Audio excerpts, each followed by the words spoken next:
Taigi dar kartelį labas rytas visiems prisijungusiems dalyvauti šios dienos seminare. Kol dar keletą dalyvių renkasi, manau, pradėsim, pateiksiu šiokios tokios informacijos, tad pačių pranešimų niekas tikrai nepraleis. Tai šios dienos seminaras apie Lietuvos maisto produktų ir gėrimų eksportuotojų galimybės Jungtinių Arabų Emyratų ir Saudo Arabijos rinkose. Šį seminarą organizuojame kartu su Lietuvos Respublikos ambasada Jungtiniuose Arabų Emyratuose. Good morning to all Lithuanian attendees and to our honored speakers who joined today's webinar regarding UAE and Saudi Arabian food and beverage market organized by LitFOOD and the Embassy of the Republic of Lithuania to United Arab Emirates. I'm Irma Šleičiūnaitė-Černiauskienė, Chief of Staff at LitFOOD, and before the start, I will give small guidance in terms of technical details. Kindly be informed that our webinar is recorded, and if you have any questions to our dear speakers, please do not hesitate to ask by clicking the icon raise your hand, and kindly inquire in English during the Q&A session at the very end of our webinar. So the Gulf region, particularly UAE and Saudi Arabia, offers vast opportunities for exporters with food and beverage markets valued at over $100 billion combined. Both countries depend heavily on food imports, creating strong demand for high-quality international products. The UAE serves as a dynamic trade hub and re-export center, while Saudi Arabia, the region's largest consumer market, is undergoing rapid modernization under its Vision 2030 strategy. So today's webinar will help Lithuanian businesses navigate these promising yet complex markets, offering practical insights into market trends, import dynamics, retail opportunities, and real-life business experiences from regional partners. And it is an honor to introduce our dear speakers, Ms. Eivina Žiežiūnaitė-Albas, Agricultural and Commercial Attaché of the Republic of Lithuania in the United Arab Emirates, Melik Tekin, CEO of Wabel, Michael Saad, Country Manager at BidFood Jordan, Satish Vadegat, a representative Al Sadan Group, Saudi Arabia, and Merhan Khan, Marketing Manager at Gulf West Company. So let's start with the welcoming and introduction speech of the Agricultural and Commercial Attaché of the Republic of Lithuania in the United Arab Emirates, Ms. Eivina Žiežiūnaitė-Albas. Please. Thank you very much, Irma, for a warm introduction. Labas rytas visiems. Good morning, everyone. Happy welcome from the summer holiday. Everybody came back refreshed and full of energy to embark on the exports. On behalf of the Embassy of Lithuania in the United Arab Emirates, also accredited to the Kingdom of Saudi Arabia, I'm very pleased to welcome you all. And I would like to sincerely thank the B2B matchmaking agency Wabel for a valuable collaboration and bringing their experts on board, as well as our Lithuanian partner LitFOOD for helping us realize this project. It's our second webinar this summer, and that's for a reason, to bring the dynamic Middle East and Gulf region as close to you as possible. Today, we will have a chance to hear the insights from Wabel, as well as 3 keynote speakers, as mentioned already by Irma, who will walk us through the latest market trends, sales strategies, provide tips and tricks, how to successfully enter or expand in the region. Very thriving, but at many times very challenging as well. And before I hand over to our esteemed experts, let me give you a brief policy update, what's happening on the ground, and most importantly, why it's important for you. So I'll kindly share the screen.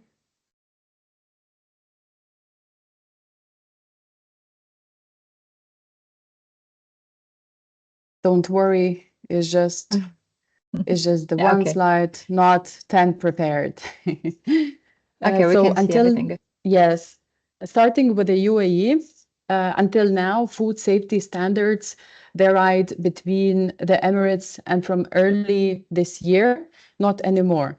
So the UAE introduced a single national food safety system, which applies to all Emirates across traditional retail, restaurants, and e-commerce platforms, which should hopefully bring faster and more efficient procedures and more predictability for the exporters. From June 1st this year, Abu Dhabi requires food products to carry a clear Nutrimark label, ranging from A to E for 5 categories: baked goods, oils, dairy, beverages, and children's products. This is the first system of its kind in the region and will be likely to spread to other Emirates soon. If so, it will urge the exporters to adapt the labeling accordingly. And when it comes to ban of single-use plastic products across the food industry, the aim is to eliminate the import as well as production of one-time plastics besides the plastic bags, which was already done in 2024. So we are talking about the plastics like cups, plates, cutlery, straws, or stirrers, and so on. The list continues. As well as to encourage the adoption of the eco-friendly alternatives as well. Switching to the Saudi side, the kingdom invests heavily in the food industry and is also aiming to attract 20 billion investments and $20 billion of investments by 2035, focusing on categories like dairy, poultry, bakery, confectionery, and beverages. The government as well invests more and supports organic local production, thus consumers tend to choose healthier products. According to the PwC study, it says that more than 62% of Saudi consumers lean towards healthier food options, whereas the organic food retail segment is foreseen to grow at around 8 or 10% until 2028. And finally, Saudi Arabia plans to partially lift its alcohol ban by 2026, allowing the sales of beer, wine, and cider. Spirits and drinks containing above 20% of alcohol will remain prohibited, and the alcohol will not be permitted at the shops and public spaces. So this is from my side, a brief policy update, what's happening on the ground, and I'm sure we'll hear more from the experts. So thank you for your attention and enjoy the webinar. Thank you. Thank you, Ivana, for the introduction and information you've shared. So now let me invite Mr. Melik Tekin, CEO of Wobble, to give us an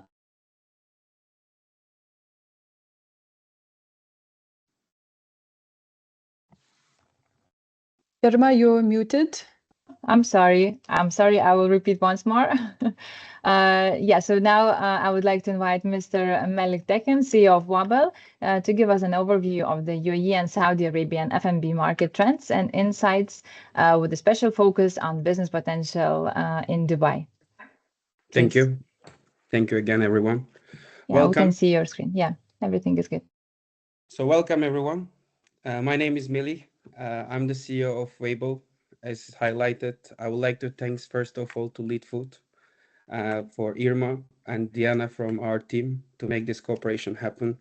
And then I would like to thank also the keynote speakers for accepting our invite, Mr. Satish from Al Sadhan and Michael from Nadir Group.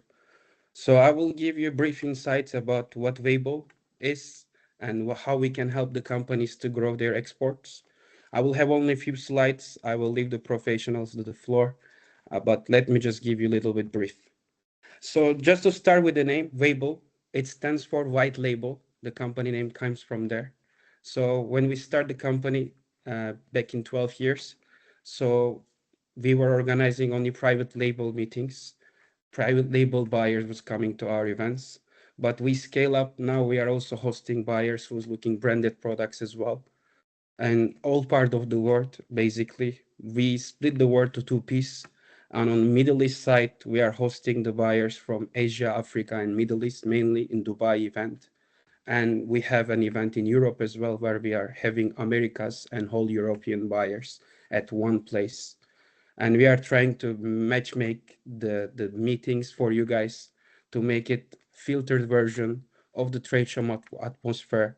So in order to make sure that you meet the right guys without spending much time on trade shows, You meet the direct decision makers of the large retailers and distributors. They have specific interest on the certain products, so we collect that interest and we connect you directly with them. So just to give you a few numbers about Weibo, just for the last year, we organized 24 summits in 7 different categories, and more than 10,000 meetings was delivered through us. Our retention rate, it's 7 out of 10. And after each single meeting, we are collecting feedback from our suppliers, and we have 4.7 solid number. And in terms of buyers, I will share also dynamics as well, but we are hosting 1,200 buyers during the year from 80 countries from the world. So here are the specific categories that I mentioned: beauty care, home care, grocery, dairy, frozen, healthcare, personal care, and drinks. These are the main FMCG categories that we cover at the moment. And of course, the buyers are coming with the category managers, so you meet the right person at the right place.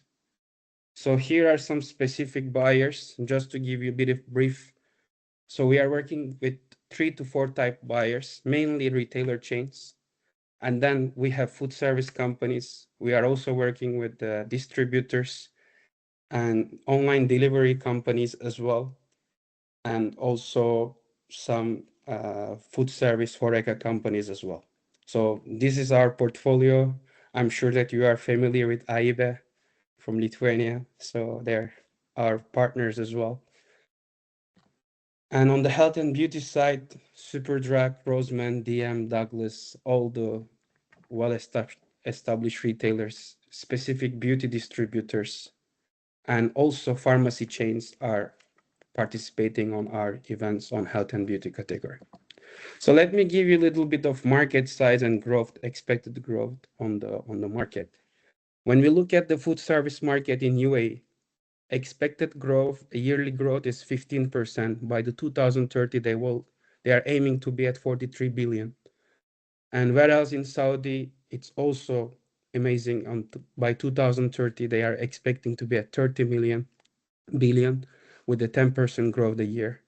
Whereas on the packaged food market, 19 billion by the 2030 and 4% growth. Whereas in Saudi is 4.5%. And the wholesale distribution, when we look at it, 3.5% growth is expected in Dubai. In Saudi as well, they have an advantage of expanding through hypermarkets, food platforms, trade partners, because as was highlighted, they are raising a lot of investment in every part of the country, and these sectors are also impacted a lot. So give you more brief information about what is really happening today. And UAE, 21% of total food export is from EU and 18% on the Saudi, which is equivalent of 47 billion as of today in USD and 39 on the Saudi. So mainly top exported products, dairy products, cereals, confectionery, chocolate, wine, beer, nuts, veggies, coffee, tea. So basically I highlighted almost every category because these countries are quite known with the import. And other countries that exporting to the UAE and Saudi, it's Brazil with the meat and poultry, India with the rice and spice. For example, in UAE, snacks and beverages, they are following the trends. They are bringing a lot of US brands to the market. They have a lot of exchange with Turkey as well, processed foods, olives, and they are importing a lot from Thailand for seafood and canned foods. Whereas in Saudi, they are also exporting a lot from, importing a lot from Egypt and South Africa as well. So as I highlighted before, in UAE, there is a high reliance on the food import, 70 to 90% across all the categories. They have an advanced retail and e-commerce infrastructure and strong consumer appetite for premium certified international brands.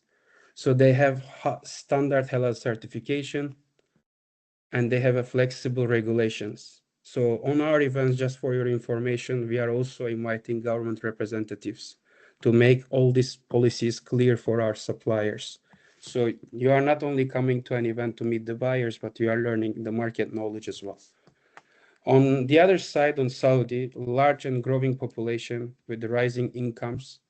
As you know that they announced something called Vision 2030, which affects all the sectors, but in food sector as well, that they're booming basically with the hospitality demand they have at the moment. And they have a strong distribution network in modern retail, and they are improving every day. So these two markets will be quite effective in the upcoming years. So just to summarize, key factors driving the growth in UAE and Saudi on FMB. Heavy food import reliance is the one. Diverse and wealthy customers.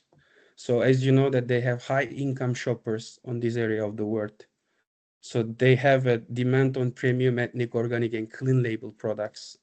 Urban lifestyle, convenience, fast-paced city life, full strong interest on the ready meals as well. They don't have much time, so they want to go quick with the food sometimes. So booming retail, food service, e-commerce. As you know, that expansion of supermarket, hospitality, online platforms open multiple sales channels on imported products. Health and wellness trends, growing interest on organic, plant-based, functional food creates high-value niche markets. And government support food security strategies. As you know, that national programs promote import diversity, local production, efficient food logistics. So additionally, strategic gateways for re-exports. As you know that these are the two hubs of the area of GCC. When we say GCC, it involves 12 countries. So basically, UAE and Saudi, it's one of the way to be redistribution center. It's called as hubs. That's why we are locating our events in this region. Even from Asia and Africa, some companies are having another headquarters in UAE or Saudi in order to get the food distribution. Clear and unified regulations, transparent halal safety standards, along with the GCC-wide labeling norms, simplicity on product registration, fast regional market access, approval on GCC country often eases entry into other accelerating expansion. So multi-country reach and distributors. Many local partners cover multiple GCC markets. As I said, I think we have an example today. You will hear on the following slides. But I believe one of the keynote speakers will highlight that they have an operation in UAE and some other countries as well. So you will hear more about it. At the end of the presentation, I would like to highlight a little bit more about us. So as Weibel highlighted before that we are facilitating B2B meetings. Our upcoming summit will take place on this year, November 24th, 25th. And you can see the categories following. And November 26, 27, we will have Frozen Dairy Chilled Grocery Summit.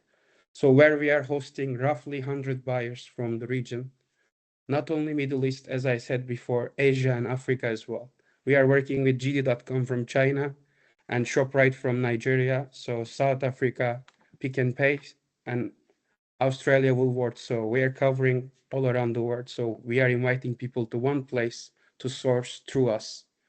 And our events are a great platform for you guys to be discovered by the retailers that you wish to sell. And our European event will take place in London next year from 20 to 24th of April. We have also pre-sales open at the moment. We have the preliminary list of the buyers so we can share with you. At this event, we are hosting European buyers all around Europe and also Americas, as I said before. So we will be happy to give you more information after this presentation. You could just simply send me an email to collect more information about our upcoming summits. So I would like to thank one more time to everyone to make this happen. I hope you will have insightful information on the upcoming slides as well. Have a great day to everyone. Thank you for listening to me. And I will be happy to answer your questions after the meetings. Thank you. Thank you, Mr. Melitekin, for your valuable insights and for sharing your deep expertise. And now I want to invite our next honored speaker, Michael Saad, Country Manager at BitFood Jordan, to share insights into Jordan's import dynamics and the opportunities for exporters in the region. Dear Michael, you're welcome. Thank you, Irma. Hello, everyone, and thank you for this opportunity. My name is Michael, and I'm representing a group of companies under Nader Group setup in Jordan. We have a different group that we are managing between different categories. So we have a joint venture with BitFood multinational. It's a food service setup that's available in Jordan and available also in the GCC countries. We have also different two setups that one serve wine and spirit business and the other one serve retail distribution for a different products ranges and mixed ranges of mainly food and beverage businesses. Jordan is not in the GCC area. It's considered as one of the countries in the Levant area. We are sharing borders with different Levant countries like Syria, Iraq, Palestine, and Saudi Arabia. So we have in Semirel some same regulation regarding food and beverage, especially when it comes to Saudi Arabia regulations mainly, rather than other GCC country. And the benefit of having Jordan in the Levant area as a stable country, that we have a lot of free trade agreements with our neighbors and our other countries. Like we have a free trade agreements with European country, we have free trade agreements with Arab country. Some other countries we have different taxation on according to the products coming on commodity or not commodity. So a general information about Jordan as a country, the population of Jordan as of today numbers is around 11.5 million people. The good thing about Jordan that 60% of the population falls under 30 years old. So it's considered mainly a young community. And between females and males, it's around 50-50 split also between females and males gender. If we focus on the cities, our 40% populations in the main capital is Amman, and another 30% comes in the north of Jordan, which is the big another two cities that close to the border of Syria, let's say, so you know where the north of Jordan is. The business in Jordan is challenging at the time frame currently due to the war zone that we are in, but we are expecting a growth of 40% in special categories when this conflict happen soon, inshallah. So as a consumer behavior, because it's young generation and it's affected by the social media going around, so we can say that the preference comes more to try new brands, new category, and also for the branded products, let's say. The growing awareness of health, wellness, nutrition, it's low sugar business, protein category is growing on this side. People are using e-commerce more to focus on their shopping. So it's increasing by 30% of our food ordering to the homes today is becoming through online platform. The dominant online platform today in Jordan is Talabat and Kareem. Traditional foods like rice, dairy, olive oil, poultry, lamb is the main categories that we are growing on. On the other hand, the packaged and convenience food, we are seeing a rapid growth, especially for the urban lifestyle. The market consider also a strong market for coffee and tea culture. The coffee consumptions among younger now is growing. So a lot of coffee houses, coffee brands are coming to the market and exploring new brands and new categories. When it comes to acceptance of global brands, we have high acceptance of global brands. We have high percentage of acceptance of trying a new brands and new category, especially when it comes to different categories contained to the health and lifestyle going in the region. As a country, 80% of our consumption depend on the local people, not like Dubai. 80% of the consumption sometimes depend on the tourists and people coming and going out. Mainly our focus serving the local community and providing a new experience for them and let them try and see different products going around the region, let's say. So this is mainly a top facts about Jordan, and for the Lithuania products, because it's funded under the EU, so we can get benefits from the products that we are importing, because it will not pay customs. It's the minimal customs, especially for most of the products.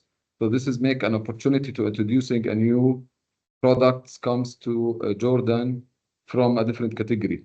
Still, our focus will be having some healthy lifestyle products, beverages, dairy products. It's growing, while also on the other hand, we have a big players that they do manufacturing in Jordan, like Mara'i group.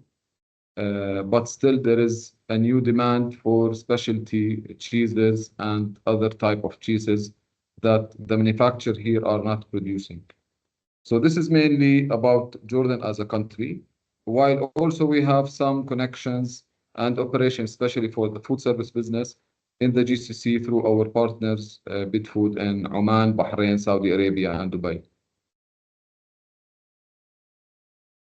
Thank you so much, Mr. Michael Saad, for the valuable information shared about the region, Jordan specifics. And now I want to invite our next honored speaker, Satish Vadegat, representative Al Sadan Group, Saudi Arabia, to give us a presentation with a look into the Saudi retail sector and how to approach this growing market. Thank you, Ma, and good morning or good afternoon to all the panelists. I would like to share the presentation with everybody. Okay. I hope it is visible. Yeah, we can see the presentation, but you just need to make it like a slideshow, like a full screen. Yeah, perfect. Yeah, I represent Al Sadan Group. It's a retail group from Saudi Arabia. Al Sadan also has the franchisee of Spar in entire Saudi Arabia. So we have retail stores in the name of Al Sadan and Spar.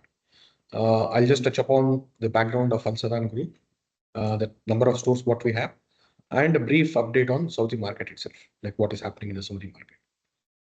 Basically, I'll be representing from the retailers or the consumer side. Al Sadan is one of the oldest retail group from Saudi Arabia. It's basically, it started way back in 1952. Al Sadan started its business as a wholesaler, and in 1990s, it was the largest retailer in India. And right now, what we see is the third generation of the family running the business. Though the family oversees the business, but right now it's professionally managed. It also has diversified from retail to real estate. In fact, most of the stores what we have are owned by our own. So I head the commercials here. I'm the commercial director for Al Sadan and Spar. We have presence in hypermarkets, supermarkets, mini stores, which are convenience stores. And also we have of late diversified into express stores. Hyper is basically typically all the Sadan stores are in hypermarket format. When the company started, it was present only in the hypermarket format, and that used to be one of the very successful and famous business way back in 1990s and 2000s. But with e-com and convenience and after COVID, hypermarket business is slowing down. So we have diversified ourselves into mini stores and penetrated deep into the city. And we also have got into the express, which is grab and go stores. If you see, Al Sadan is typically in the big formats, which is hypermarkets, supermarkets, and convenience stores. And Spar is typically in the small formats, basically like grab and go, the small formats, and the mini and supermarkets. So totally we have 30 stores right now, and we are only from Riyadh. We do not have stores apart from Riyadh. And we also have our own e-commerce website, as well as we are the supply partners in JAE's e-com market. So whenever a customer orders their stock from JAE, basically we cater to their. We are the fulfillment center. Beyond our company, I just want to touch upon the Saudi market, which is probably one of the fastest growing market across the world. With Vision 2030, you can see a transformation happening in Saudi Arabia. A lot of new projects. You can see constructions all across. The migrant population is growing. And the Saudi customers itself, and the Saudi population itself is a very young population base. And in Riyadh as a city, half the population is local Saudis, and half are typically immigrants who have come for work and various things. So on the Saudi consumers, I want to touch upon a couple of points. What are the key concerns which is bothering the Saudi consumer? This is as per the data by Nielsen, which was just published a month ago. The rise in food prices, global conflicts, rising housing cost. The rentals have gone up substantially here in the last couple of years. And it's pinching my pocket as well. The increased fuel prices. Fuel prices used to be very cheap here 3-4 years ago. Now, again, government is increasing with the international prices. The increased utility bills, like it's GST has applied here. But still, Saudi FMCG industry is growing and growing very healthily. We have seen a 3.7% value growth in last year, 5.5% volume growth. But yeah, there is a little bit of a deflation in prices. That means the cheaper products are selling more than the premium products. I'll not touch upon T&D, which is tech and durable. So I'll restrict myself to FMCG. Though T&D also is growing at 2.5%. But where the growth is coming from? The robust growth is seen across all the FMCG segments. Snacking is growing by 10%. Personal care is growing by 4%. Frozen food by 5%. Dairy 2%. Beverage by 5%. Baby care is degrowing slightly. And the ambient food, the packed groceries are growing by 2%. And this is the latest data compared to the previous year. This is year-on-year growth. Again, it was published in March by Nielsen. And we are also seeing the similar trend. I mean, with Al-Sadan and Spar as a business, we also see the same trend. But do customers here care about quality? Yeah, indeed. You can see all the top brands, top premium brands across the world being traded here, and it's been accepted very widely. There are a lot of retailers who thrive upon the imports. Import market is still massive and it's very big. And the share of imported goods in the local business is quite high still, though there is a lot of focus on by Saudi government to do local manufacturing, but still import market is substantial. And 71% of the the consumers care about high quality. This is again as per the Nielsen's data. And 22% of the total basket is a contribution from the premium products in FMCG.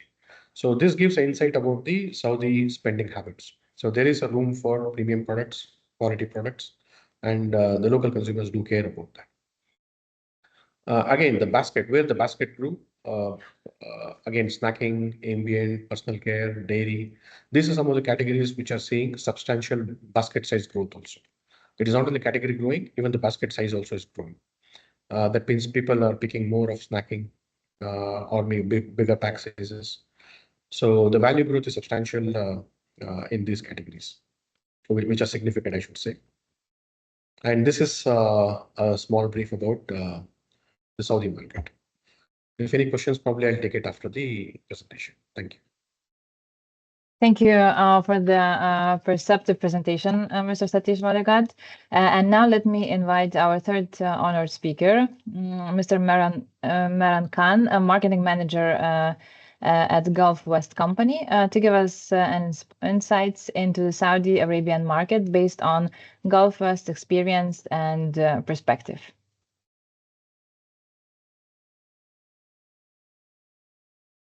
Hello, everyone. Thank you, Irma, for introducing, and Mel for your presentation. And a special big thank you to Mr. Satish for explaining about the Saudi insight so that I don't have to.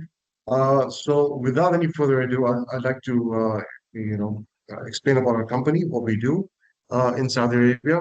So I'll just quickly share the presentation real quick. Okay, we can see it. Okay. Yeah, full screen, Yeah. perfect. Perfect. So we've been in the business for about 30 years now, and next year we celebrate our 30th anniversary. So it's been quite a big milestone for us coming this far and being in the Saudi market. We founded originally as a sort of we supplied to retail, and one of our customers at one point was Al Sadan as well, including many others like Panda, Danube, Tamimi, so on and so forth. And throughout our journey, we discovered that there's a big chunk of market within the Horeca segment, and we exploited that to an extent that it just boomed. So majority of at one point in time, the beef that was coming in from the US was from us. Eventually, to a point that we were the exclusive distributors of certified Angus beef within the Kingdom of Saudi Arabia. Our operations are based out of 5 cities in Saudi, Jeddah being our head office. We have a vast network of logistics as well as the supply chain in Riyadh, as well as the eastern side of Saudi. We recently opened our head office and warehouse in Buraida, which is also a very key market, which is developing very fast and rapidly. So just to give you an insight about what we do, we source our products from about 26 plus countries, Lithuania not being one of them, but hopefully in the future, yes, that is obviously what we have planned. And we serve 5 major channels: food service, your modern trade, supermarkets, catering, wholesale, and hotels and healthcare. Our turnover over last year was 180 million in USD, and that is just a rough figure. It's gone way above that. We have about 3,500 products, out of which 1,600 are active. So overall, what we do is we have a split between frozen, chilled, and ambient. Majority of our products that come in that we import are frozen in nature. And these are all premium category products. We do not do commodities whatsoever. However, in recent times, we've decided to have a different, sort of parallels. So it would be the premium, vegan, sustainable, organic, then it would be commodity. We've also recently launched beverages. So why us? We have a full-time chef with us. He's Italian. And what we do is that he has a wide network of the chefs roundtable, and they then communicate between all the chefs to see exactly what each one of them requires. With this information, we can penetrate deeply within the psyche of the restaurants. And we know exactly what they want, what are the needs, way in advance before we try to discover this by ourselves. Yeah, we bring in products with high quality, and that is one thing that we ensure that we either give the topmost quality or we don't give at all. So we don't beat around the bush trying to cover around, to supply something just in the name of business and revenue. So we're based, we're completely, sort of streamlined in our approach, as in we have everything layered down, and everyone has a role within the company. So it's not something which is a multitasking thing that we give on to our team. Yes, so it's very focused, it's very planned. Here are the categories that we're doing business in. So primary business that comes in is from meat, followed by poultry, and then seafood. Dairy is something that we're sourcing currently, and it's something which is very important for us because we have a new dairy manager, and we're really actively looking for any and all dairy products that we could bring into Saudi and make it work. Pastry, fries, beverages is something which we introduced. Vegan and organic. We had the fortune of actually being in touch with a Lithuanian company for organic products, which we have tried, and so far it's good. These are some of the brands. Perhaps maybe some of you all can recognize some of these brands. We work with them on most of them with an exclusivity basis. Some of them are supplying to other suppliers as well, distributors in Saudi Arabia. Like we discussed, our main channels of sales. This is our organization, how we're structured in terms of our day-to-day operations from the R&D, which we really value, because without proper R&D, we are just lost in the water. So unless and until we don't do a proper feasibility study or research about what we need in the market, from the product, from the consumer's point of view, we simply do not proceed. Here's just an overview of how we work things out. So we select prospective products, we check the feasibility like we discussed, very important to us.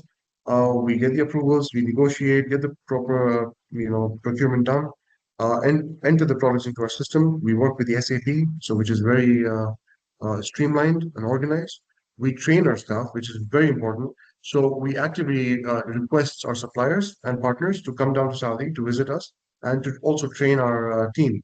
So unless and until the sales team don't know what they're selling, they will not do the best, right? So we try to actively promote this kind of knowledge and information sharing. So just an overview, we've got about 85 plus vehicles as of today, because from the time of writing this presentation and making it, we have 97 vehicles. We added more over the course of the summer. Yeah, so we're constantly expanding.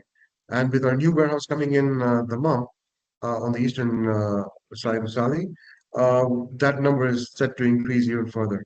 We have about 750 plus invoices. This number goes up during peak seasons, primarily being Ramadan, back to school, which is happening right now, and end of the year and pre-Hajj. So we're certified by HACCP, and we get audited by McDonald's.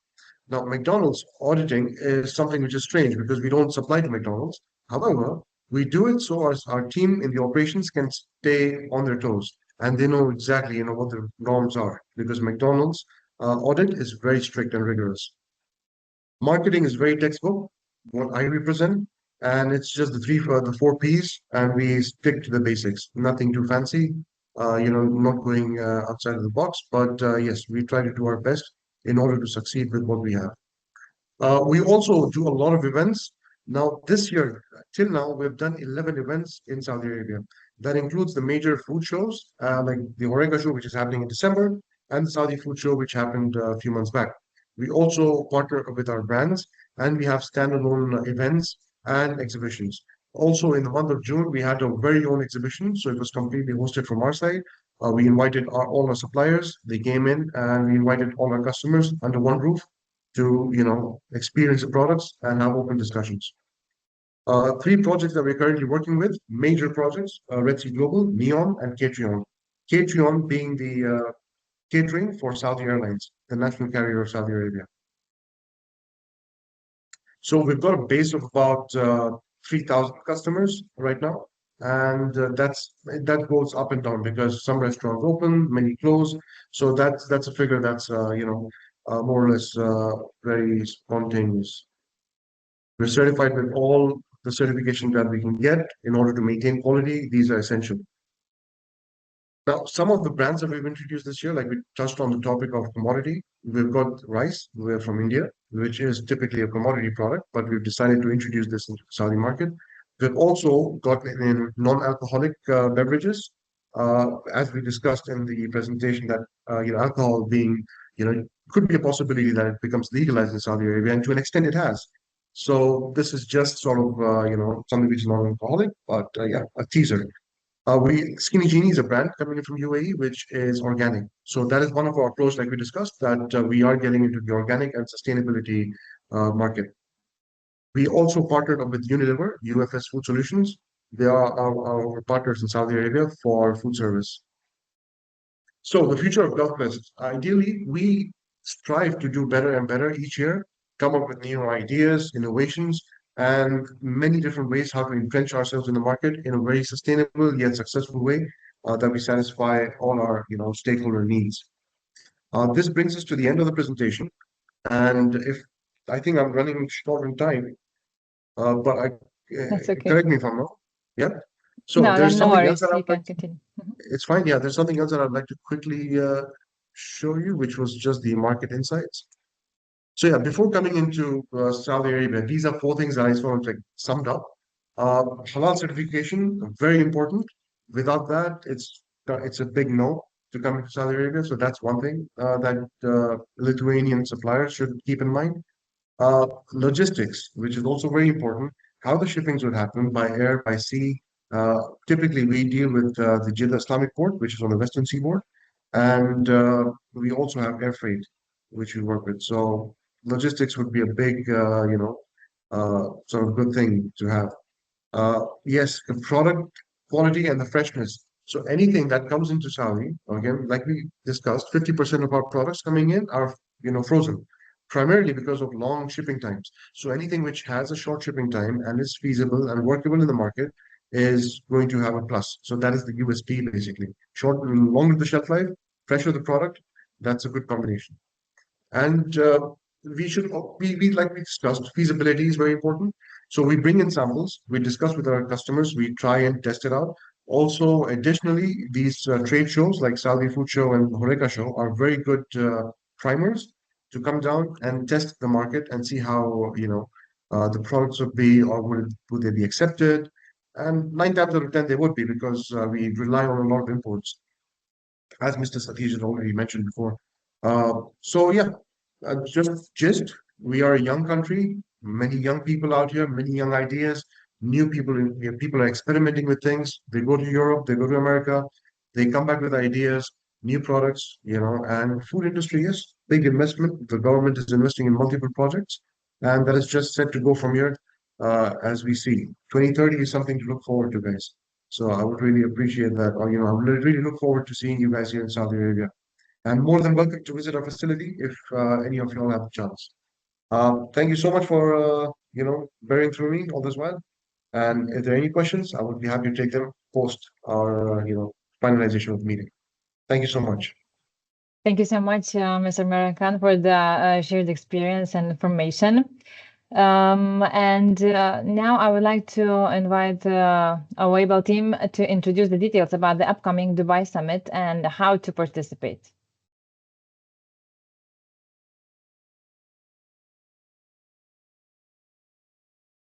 Hello again, everyone. Yeah. Hello, Mel. So I'm sending a message on the chat as well, so you can check at the same time. So I share with you the export guide that we created, so which includes basically all the buyers from the industry and their market share, number of stores, everything you will be able to see on this specific link. It's free to download for everybody, for all suppliers. And 80% of the mentioned buyers are participating on our summit. So as I highlighted before, we are not only working with Middle East on Dubai Summit, we are covering basically all the regions in Asia. We have buyers from Bangladesh, Indonesia, China, Japan, Korea, and Thailand. And on the Africa, we have Kenya, South Africa, Nigeria, North Africa as well, Morocco. So we are covering quite a lot of countries, roughly 30 countries. Buyers will be in one place. And the mentioned dates was highlighted before, but let me reshare my screen if possible. So in this way, we can go through one last time. So the dates are here. As I said before, on 26, 27, I shared my email address again on the chat. So if you would like to collect more information about any upcoming summit that you see here. So I already got a couple inquiries from you guys. Thank you for that. I just want to highlight a few points. So our summits is precise. So we schedule everything for you. So it's not like a trade show when you compare with a trade show. Everything is pre-schedule, means that buyers are selecting the suppliers they want to meet. They tell us the categories of interest. We try to find suppliers in these categories. And then we are trying to make the best possible meetings for the buyers. And at the end, we collect online profile for each company before the summit. So selection process starts advanced. So compared to trade show, you know who you're gonna meet at least 2 weeks in advance, which is a big advantage for you to get ready for the meetings. And on another hand, it's in a hotel atmosphere. It's more cozy environment, buyers and suppliers staying in the one specific place together. The dinners, lunch, every other thing that you do in trade show, everything is pre-scheduled as well. So you only need to focus on your meetings and we do the rest for you basically. At the end of the amazing 2 days, we take you also for the gala dinner after all the meetings are done. So you can have socializing time with the buyers, which you cannot have it anywhere else. And we are pre-selecting the buyers from the countries as well. Thanks to the buyers who spoke today, they will be also participating in Dubai. and many others. I didn't highlight, but we are working with the 85% of the market share. So including Lulu, Carrefour, Spinneys, Nesto, Choitorams, all the top retailer chains. We are working Alotime, Tamimi, Al-Sadd Khan is here, so Bitfood, and many other big retailers, Talabat. And we will be happy to have you in our summits, basically.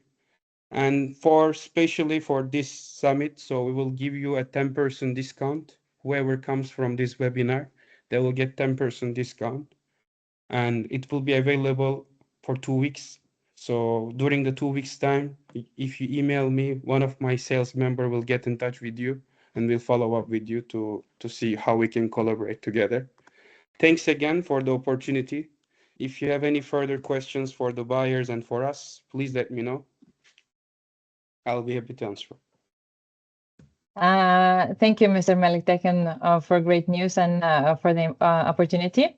So now let's turn to the Q&A session, and I kindly welcome our attendees to give the questions to our speakers. Please push the icon, raise your hand if you have question. I saw previously Mr. Mantas, I guess, had a question, so I invite to say it out loud. No, I guess not. Okay, so we've received a few questions beforehand. Some of them was covered during the presentations, but few of them not. The question would be for Mr. Satish Vadegad about the store formats and strategy. Which format do you believe holds the strongest growth potential in Saudi Arabia's evolving retail landscape, and why? Because you are operating, well, Al Sadan operating across different store formats, as you mentioned, hypermarkets, supermarkets, express, and mini stores. I see e-commerce is one of the largest, it's taking a big share, and the growth is substantial. Though I know that the base is very less. If I have to just tell our numbers, 10% of our business comes from e-commerce. So we in addition to the brick and mortar stores, what we have, we also cater to that store to service to the customers who order from our website or through JAEs and other delivery platforms. In addition to that, there is a decline in hypermarket, that is for sure. And this is not only for us. I don't want to take names of our competition, but this is a general trend which we see among all the operators. So what we see is basically convenience stores are growing. The cost of operating these stores are much lesser than operating a very big store. But for us, we have seen a very good growth in the express format, which is grab and go. And Spar across Europe, you can see this express format running very successfully. And this year we opened almost like around 7 new stores in the most prime localities. And we have seen all the stores doing profits from the day one. So we will be expanding rapidly in this express formats, and you might see at least like 50-60 stores opening in next couple of years. We are scouting for properties very aggressively in this format. Thank you so much for your answer. Maybe someone has more questions that would like to answer our honored speakers. I would like to jump in, Irma, if that's okay. Please. Dear Mehran, thank you so much for the comprehensive overview of the market, as well as in-depth knowledge, how you operate and how you work. I wonder what's the timeline or time frame where, let's say, you select the product and then it lands either in the retailer or HoReCa's hands. Maybe you can give an example, although I understand that it varies depending on the product. And there were quite a few questions in the chat box if we are able to share your email address for approaching you or sending the portfolio or samples of the company. So if you could comment on that, we'll be grateful. Okay, so to revert to your first question, yes, typically the time frame that we have depends on the product itself. Now, if it being meat, usually the time frame is within a week's time, we come back with an answer. And usually it is us who approach the suppliers because we have an interest in those items. However, it's the other way around. If we are approached by a potential supplier or a distributor in a different country, then we typically take about 1 month to go through the entire process, because if that product is just directed for just food service, for example, then the time is much shorter. However, if it becomes a product that has to be introduced into modern trade or retail, then the time frame increases, because then we have to work back with the the value chain, the rebates, so on and so forth. So that usually takes some time. However, it is not confirmed or guaranteed that the product would be accepted from our side, because we also have to look at the logistics aspect. So to answer you shortly, in a nutshell, 1 month is the typical time that we usually take to sort of work things out. It could be more depending on the nature of the product and the complexity of bringing it into Saudi Arabia, but typically on 1 month, we usually come back with a concrete answer. Now, the second part of your question was if you could share my contact. Sure, you may. So then these companies could forward me their portfolios. Shouldn't be a problem. I hope these answer your questions. Thank you. Thank you. Thank you so much. And since you mentioned the halal certificate being essential to enter the market, are there any other certifications required by Saudi Arabian market? Do you think Lithuanian exporters should take into consideration?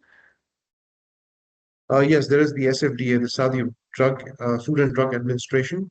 So SFDA is very important, without which it would be rather difficult, because you have to register for this. We register the product. It's a very quick process. But if on the SFDA portal, if we do not see the country, because the country has to be approved first, number one, then the factory has to be approved, and then we can then register the product and bring it in. So it's a 3-4 process. So yeah. Thanks a lot. Thanks a lot. So as we are running out of time, I would like to thank everyone, and I hope that today's webinar provided comprehensive overview of the regional F&B landscape, starting with the market insights into the UAE and Saudi Arabia, highlighting Dubai's strong business potential, and speakers shared valuable perspectives on Jordan's import opportunities, Saudi Arabia's retail growth, and Gulf West's experience in navigating the kingdom's market. And I'm sure that the webinar offered a clear pathway to explore new opportunities and partnerships in the region.